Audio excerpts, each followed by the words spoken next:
새벽 3시 또 울음소리가 들렸습니다.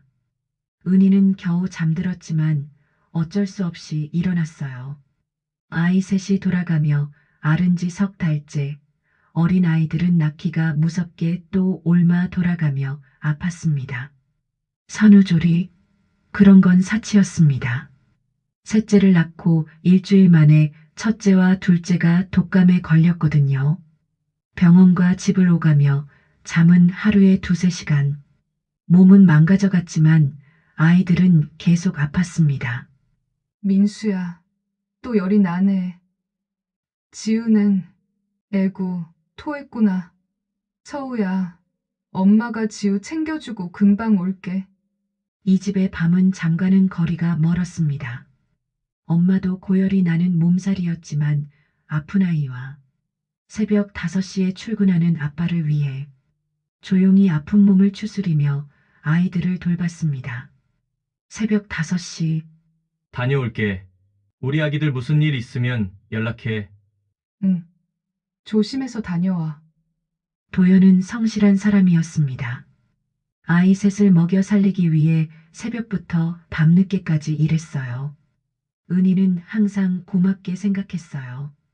그가 집에 있을 때도 아이들과 보내는 시간보다는 일에 집중되어 있었지만 그의 하루가 항상 안전하길 기도했어요.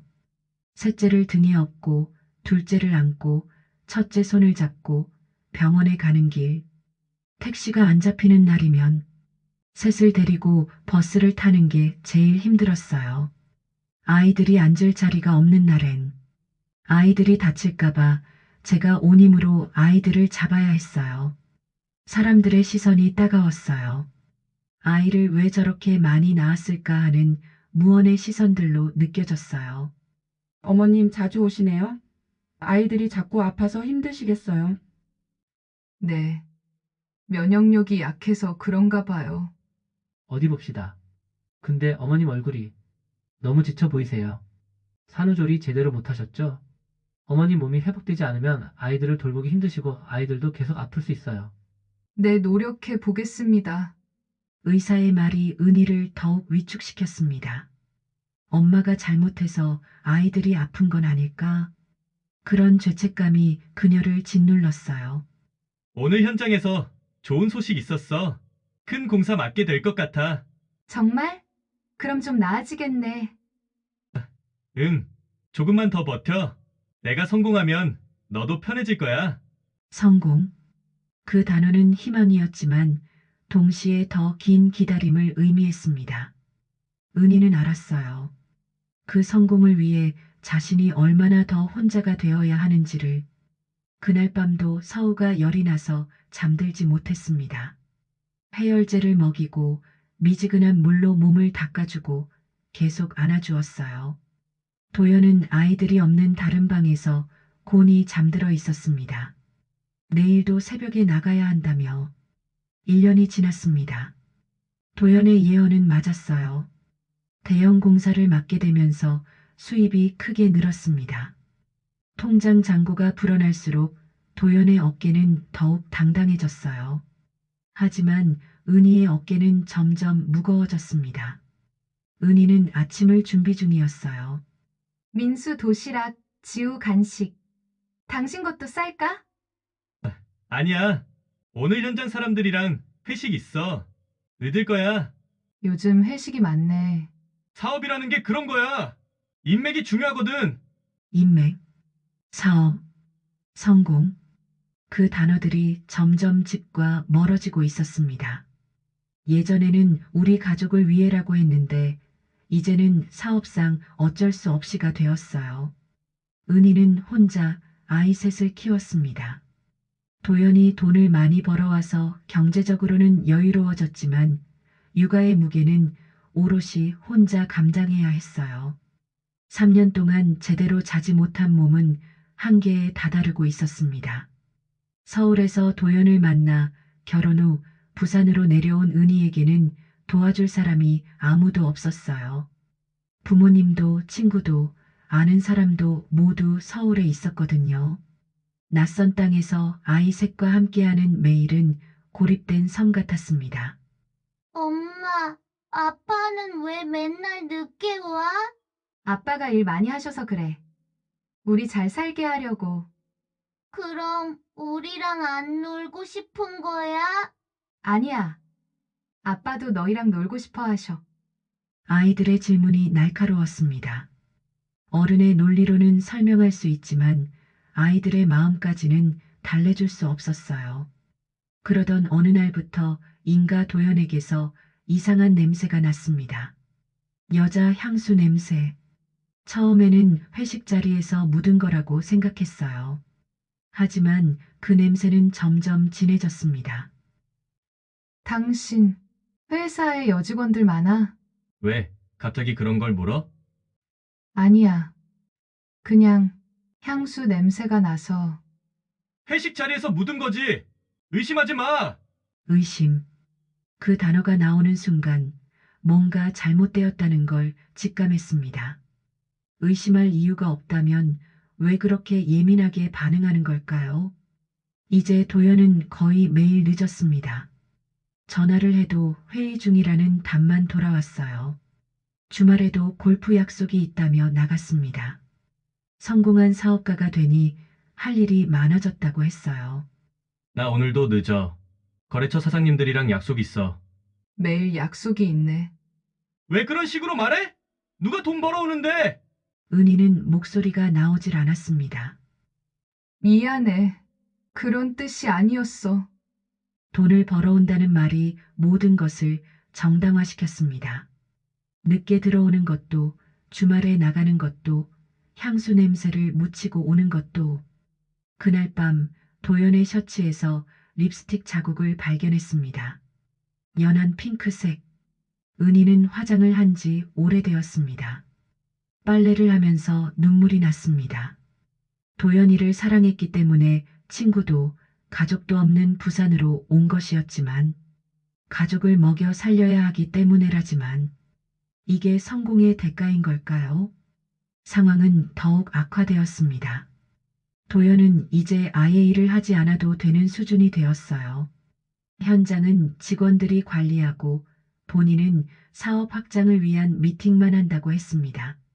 하지만 그 미팅은 대부분 밤에 있었어요. 도연은 거울 앞에서 넥타이 매며 말했습니다. 오늘 중요한 투자자 만나러 나가야 해. 늦을 거야. 또, 어제도 늦게 들어왔잖아. 사업이 커질수록 만날 사람이 많아져. 당연히 이해해야 되는 거 아니야? 향수를 뿌리는 도연을 보며 은희는 알았습니다. 이건 사업 미팅이 아니라는 걸. 하지만 말할 수 없었어요. 확신이 없었거든요. 도연의 패턴은 일정했습니다. 저녁 7시쯤 중요한 약속이 있다며 차려입고 나가서 다음날 새벽 4시 넘어 돌아오는 것. 일주일에 서너 번은 그런 날이 있었어요. 엄마, 아빠한테 전화해도 돼? 아빠 바쁘실 텐데. 학교에서 그림 보여드리고 싶어. 은희는 도연이 전화를 안 받을 것 같은 느낌에 전화하고 싶지 않았지만 그래. 한번 해보자. 하지만 전화는 꺼져 있거나 받지 않았습니다. 고객과의 중요한 미팅 중이라는 문자만 왔어요. 9살 민수가 실망하는 모습을 보며 은희의 마음도 무너졌습니다. 의심은 확신이 되어 갔습니다. 셔츠에 립스틱 자국, 다른 여자 향수 냄새, 머리에 묻은 반짝이 가루, 그리고 무엇보다 달라진 그의 태도. 도연 새벽 5시에 들어와서 아직 안 자고 뭐해? 지우가 열이 나서 못 잤어. 당신은 어디에 있던 거야? 아이들이 전화해도 안 받았잖아? 말했잖아. 사업 관련해서 의심하지 말라고. 의심하는 게 아니라 아이들이 아빠를 찾아서. 아이들 찾으면 아빠가 술 냄새 나는 게 좋겠어? 알아서 둘러댔어야지. 잘게 피곤해. 그의 말에는 더 이상 미안함이 없었습니다. 그리곤 혼자만의 방으로 들어가 버렸습니다. 오히려 은희가 이상하게 구는 것처럼 취급했어요. 2년간 이런 일이 반복되면서 은희는 점점 자신이 예민한 사람인 것처럼 느껴졌습니다. 은희 혼자 너무 괴로웠어요. 이게 맞나? 이렇게 사는 게 맞나? 아이들이 어떻게 지내고 있는지는 알까? 하지만 참을 수 있는 한계에 다다랐어요. 첫째 아이의 생일날이었는데 전화는 한 통도 없었고 아빠 축하받고 싶어 하던 첫째의 전화도 받지 않았습니다. 또다시 새벽 4시에 들어온 도연을 보며 은희는 폭발했습니다. 은희는 울분이 차올랐습니다. 이럴 거면 이혼해! 나 더 이상 못 살겠어! 또 시작이네. 또. 나 피곤해 죽겠는데 매일 왜 이러는데? 하긴 밤새 어디서 뭐하느라 피곤해? 말했잖아. 사업 때문이라고. 의심병 그만 좀 해. 의심병이라고? 너 지금 나를 이런 식으로 나올 거면 집에 들어올 필요가 없겠네. 나갈 테니 알아서 해. 그리고 정말로 나가버렸습니다. 문을 쾅 닫고 나가버린 도연은 전화를 해도 꺼져 있고 문자도 읽지 않았습니다. 이런 일이 한 달에 2~3번씩 반복되었습니다. 패턴은 항상 같았어요. 싸우고 나가서 잠적해버리고 며칠 후 아무 일 없었다는 듯 돌아왔다가 또 싸우고 또 나가고. 은희는 지쳐갔습니다. 아이들 앞에서 싸우는 모습을 보이기 싫어서 참아왔는데 더 이상 한계였어요. 그런데 이번에는 달랐습니다. 벌써 2주일째 연락이 두절되었어요. 전화도 안 되고 회사에 물어봐도 출장 중이라는 말만 돌아왔습니다. 그때였어요. 은희는 도연의 전화가 온 걸지도 모른다는 생각에 정신없이 전화기를 찾았습니다. 여보세요? 처음 듣는 낯선 남성의 목소리였어요. 대기 한도연 씨 부인이신가요? 네, 맞는데요. 무슨 일이세요? 부산대병원 응급실입니다. 환자분이 실려왔는데 순간 세상이 멈춘 것 같았습니다. 일주일간 쌓인 분노가 한순간에 걱정으로 바뀌었어요. 미워도 그는 여전히 아이들의 아빠였습니다. 은희는 목소리가 떨려왔습니다. 어떻게 된 거예요? 상태는 어떤가요? 갈비뼈 골절이에요. 수술은 필요 없지만 보호자가 와주셔야 할 것 같습니다. 택시 안에서 은희는 복잡한 감정에 휩싸였습니다. 걱정과 분노, 안도와 원망이 뒤엉켜 있었어요. 그리고 한 가지 확신이 들었습니다. 이혼을 하든 하지 않든 아이들의 아빠는 안전해야 한다는 것. 병원 침대에 누운 도연의 모습은 초라했습니다. 갈비뼈에 붕대가 감겨 있었고 얼굴에는 멍이 들어 있었어요.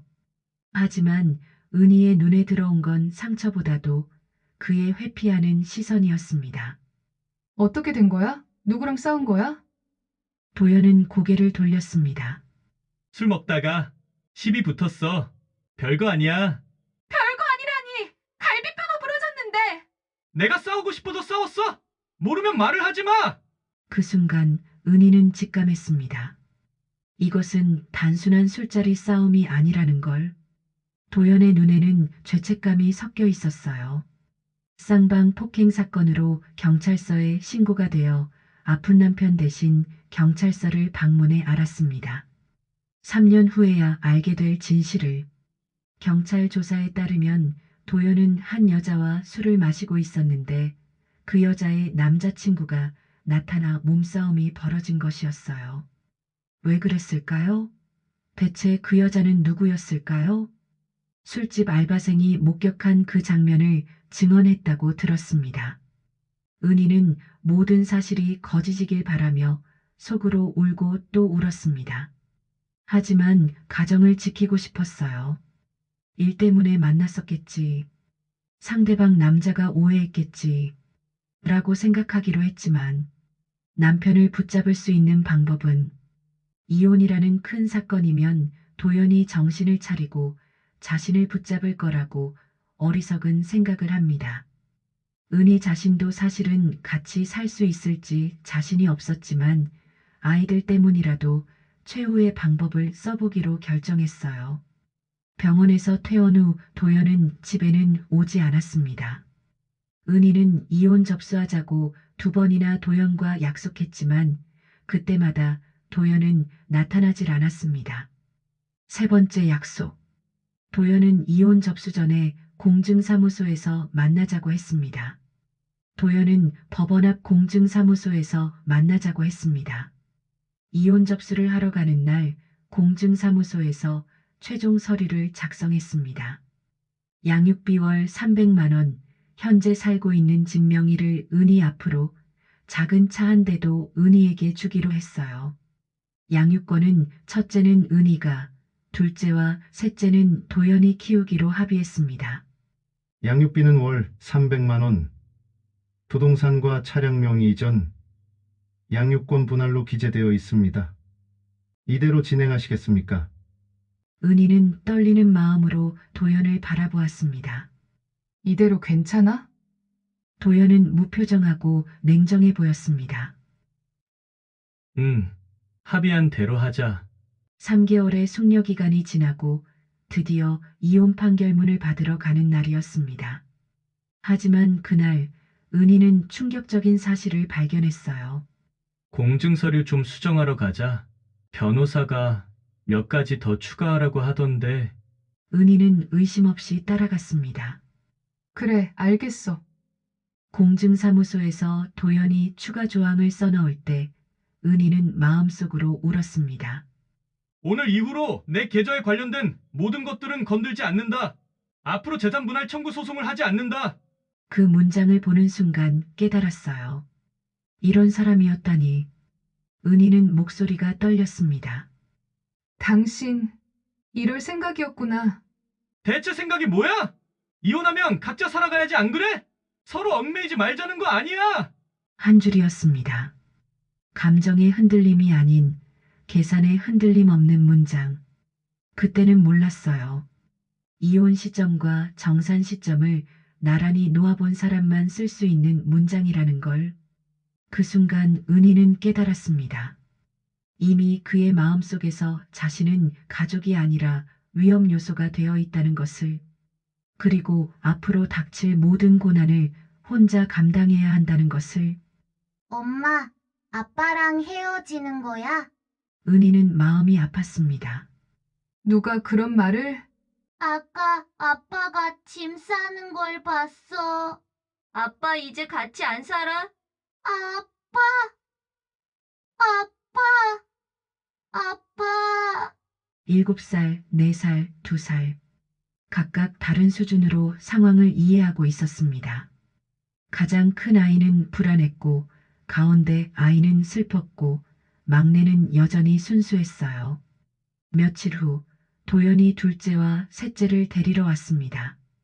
은희는 아이들 짐을 싸주며 오열했어요. 도연은 차갑게 말했습니다. 그리고 이혼 판결문 좀 줘. 내가 동사무소 가서 신고할 테니까. 은희는 당황했습니다. 왜 당신이? 각자 하는 거 아니야? 한 명이 2장 다 들고 가서 신고할 수도 있어. 그게 더 간단하잖아. 은희는 그때 몰랐습니다.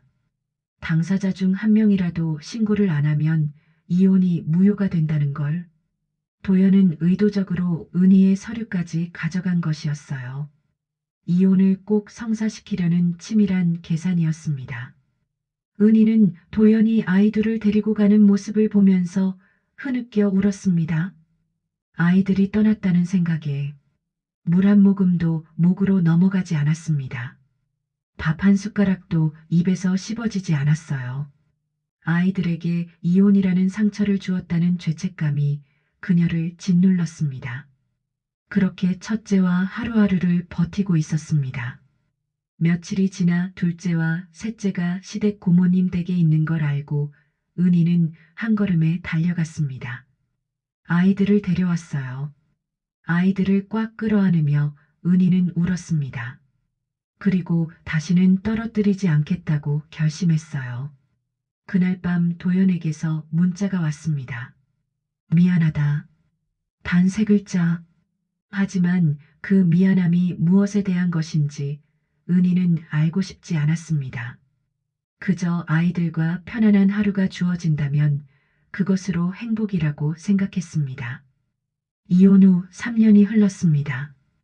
은희는 새 아이와 함께 더 작은 집으로 이사했어요. 처음 몇 달은 약속대로 양육비가 들어왔습니다. 하지만 그것도 점점 줄어들다가 6개월 전부터는 완전히 끊어졌어요. 도연은 번호를 바꾸고 연락을 끊었습니다. 엄마, 아빠한테 전화하면 안 돼? 번호가 바뀌었나 봐. 안 되더라. 아빠가 우리 잊어버렸나? 은희는 가슴이 아팠습니다. 아니야.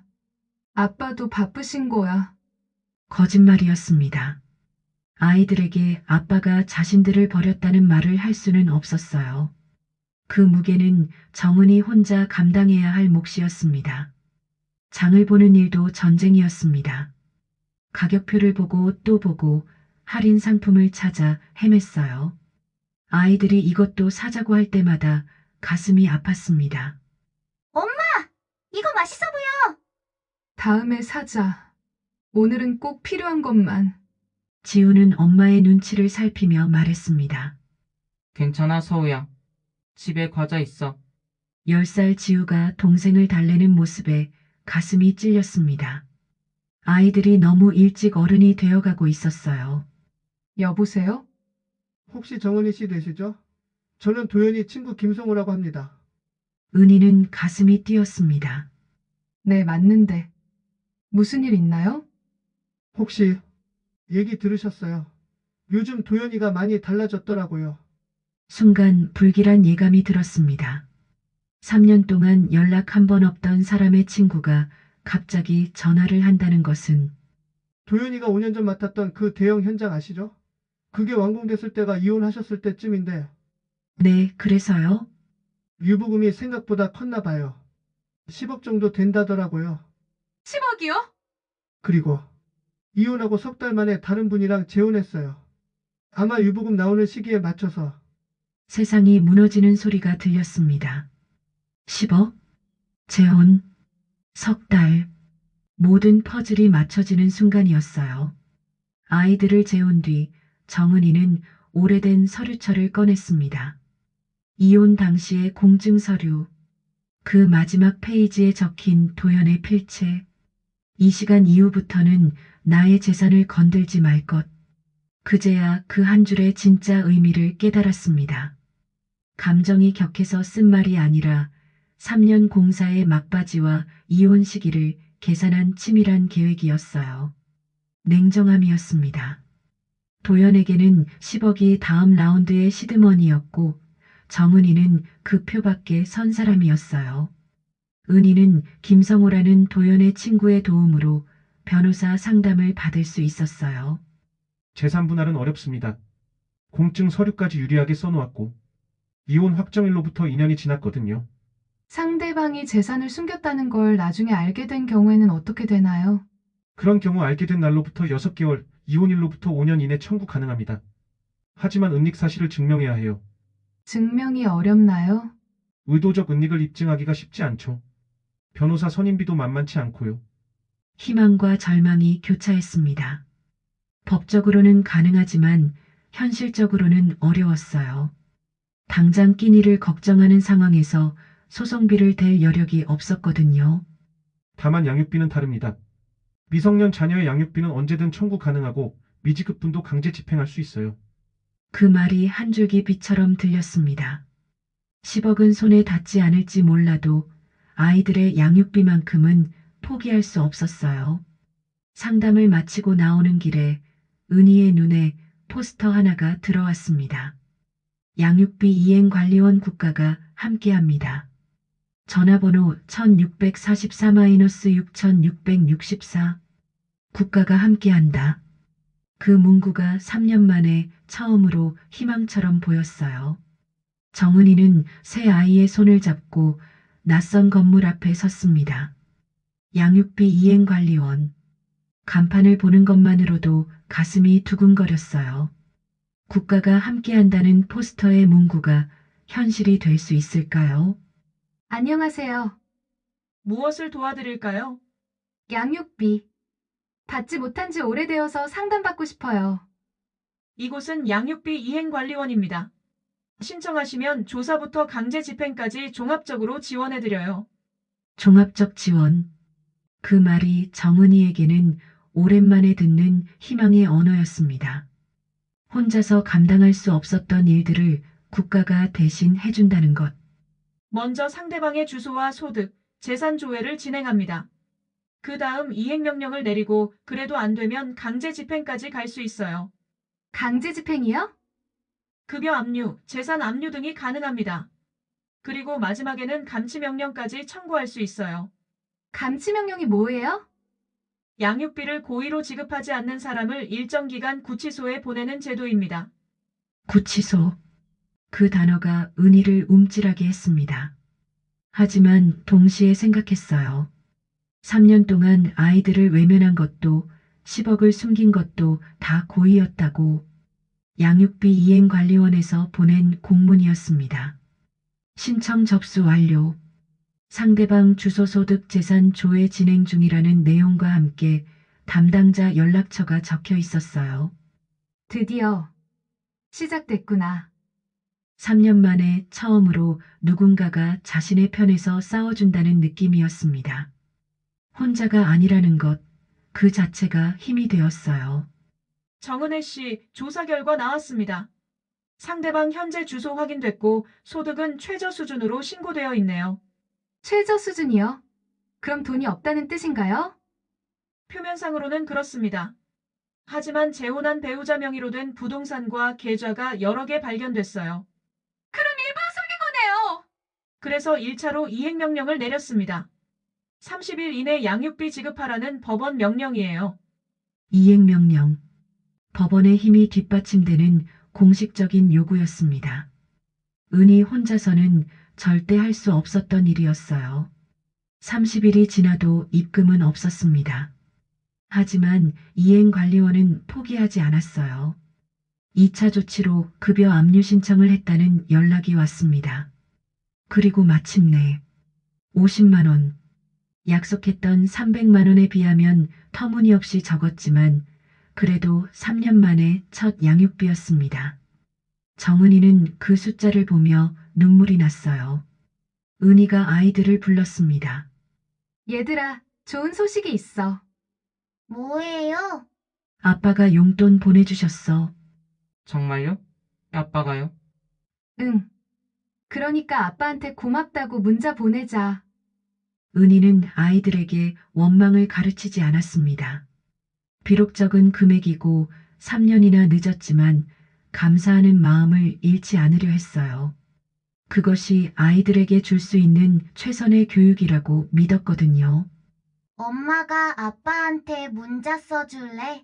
좋아. 뭐라고 할까? 고맙다고.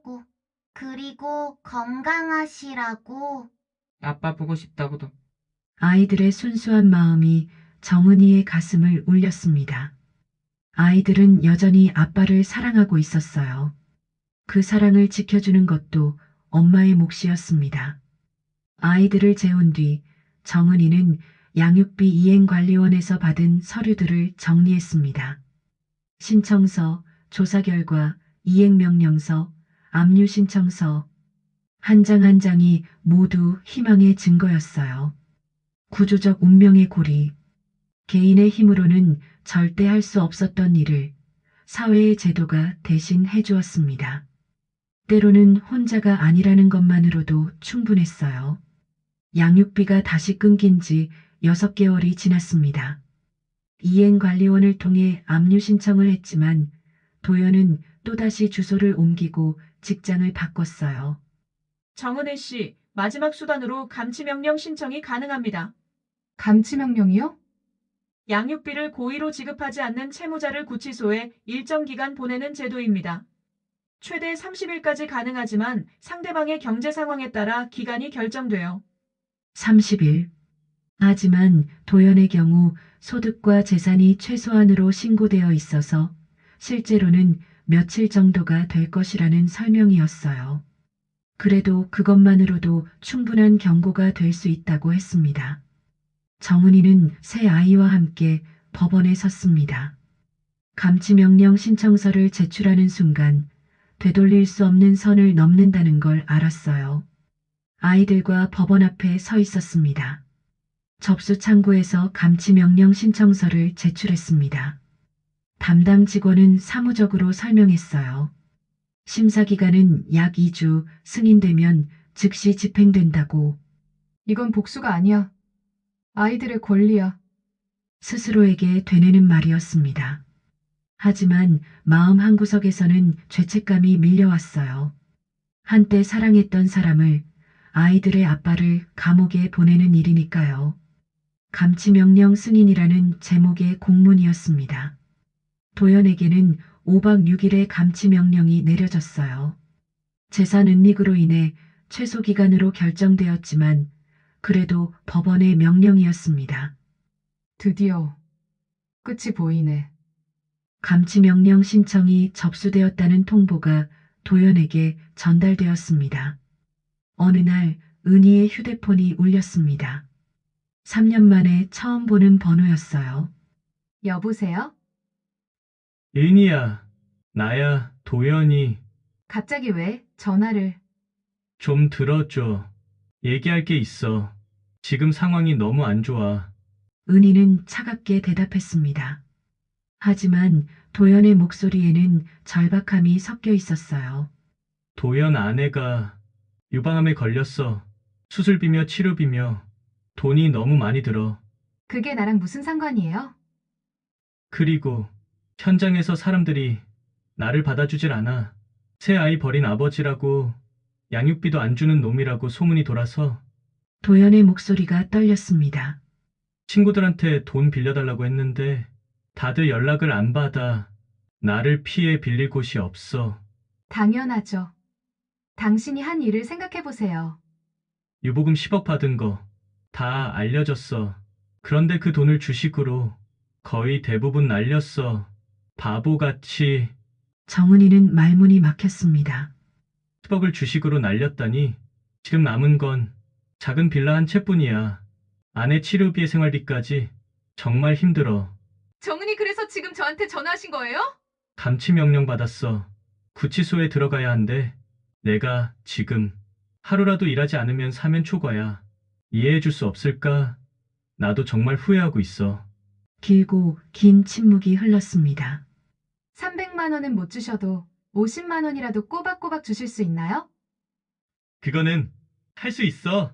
50만 원에서 80만 원 정도는? 그럼 꼭 그렇게 하세요. 약속 지키세요. 고마워, 은희야. 정말 고마워. 그 이후로 도연의 양육비는 꾸준히 들어오기 시작했습니다.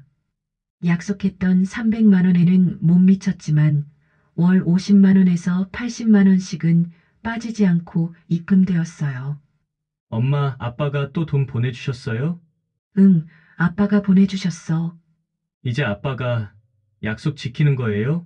그런 것 같아. 늦었지만 참 다행이야. 기쁘다. 은희는 비로소 깨달았습니다. 때로는 사람이 바닥까지 떨어져야 진짜 뉘우친다는 것을. 도연도 모든 걸 잃고 나서야 가족의 소중함을 알게 된 거예요. 형, 요즘 어떻게 지내? 힘들지. 하지만 이제야 정신이 들었어. 10억이 뭐 그리 대단한 돈이라고 가족을 버렸을까? 늦었지만 다행이야. 그래도 아이들한테는 양육비 꼬박꼬박 주고 있잖아. 그거라도 해야지. 내가 아버지니까. 인생은 때로 가혹한 선생님이었습니다. 도연에게 돈보다 소중한 것이 무엇인지 뼈저리게 가르쳐 주었어요. 이제 알겠어. 내가 지킨 건 돈이 아니라 아이들이 엄마를 믿을 수 있다는 마음이야. 그리고 때로는 사람이 정말 바뀔 수도 있다는 걸. 7년이 흘렀습니다. 민수는 고등학생이 되었고 지우는 중학생, 서우는 초등학생이 되었어요. 그리고 도연의 양육비는 꾸준히 들어오고 있었습니다. 어느 날 도연이 직접 은희를 찾아왔습니다. 은희야, 시간 좀 내줄 수 있어? 갑자기. 왜요? 아이들 앞에서. 제대로 사과하고 싶어. 은희는 의외였습니다. 7년 만에 처음 보는 도연의 모습은 많이 초라해져 있었어요. 얘들아, 아빠가 뭔가 할 말이 있으시대. 아빠, 민수야, 지우야, 서우야, 아빠가 정말 미안하다. 도연의 목소리가 떨렸습니다. 너희들 어릴 때 아빠가 정말 바보 같은 선택을 했어. 돈이 가족보다 소중한 줄 알았지? 아빠, 이제 괜찮아요. 아니야. 괜찮지 않아? 아빠가 너희들한테 너무 못했어. 엄마한테도. 도연이 은희를 바라봤습니다. 은희야, 당신이 정말 대단해. 나 같은 못난 아버지 밑에서도 아이들을 이렇게 훌륭하게 키워줘서 고마워. 아이들이 스스로 잘 컸어요. 아니야. 당신이 포기하지 않았기 때문이야. 양육비 이행관리원까지 가서 끝까지 싸워줘서 나도 정신 차릴 수 있었어. 은희의 눈이 촉촉해졌습니다. 하지만 그녀의 목소리는 단단했어요. 저는 그냥 엄마로서 해야 할 일을 했을 뿐이에요. 그 당연한 일이 나는 못했어. 정말 미안해. 아빠, 이제라도 늦지 않았어요. 우리가 있잖아요. 아빠, 사랑해요. 도연은 눈물을 흘렸습니다. 7년 만에 처음으로 진짜 아버지가 된 기분이었어요. 그 후 6개월 도연은 약속을 지켰습니다. 매달 80만 원씩 한 번도 빠뜨리지 않고 양육비를 보냈어요. 엄마 아빠가 정말 달라진 것 같아요. 그래. 사람은 변할 수 있어. 늦어도 변할 수 있다는 걸 아빠가 보여주신 거야. 은희는 이제 당당했습니다. 포기하지 않고 끝까지 싸운 자신이, 그리고 그 모습을 지켜본 아이들이 자랑스러웠어요. 전 항상 기도합니다. 아이들의 아빠가 당당한 모습으로 열심히 살아가기를, 진심으로 자기 자리를 지켜내는 사람으로 성장하길, 먼 훗날 아이들이 아빠를 찾았을 때 부끄럽지 않기를. 아이를 혼자 키우시는 엄마, 아빠, 화이팅입니다.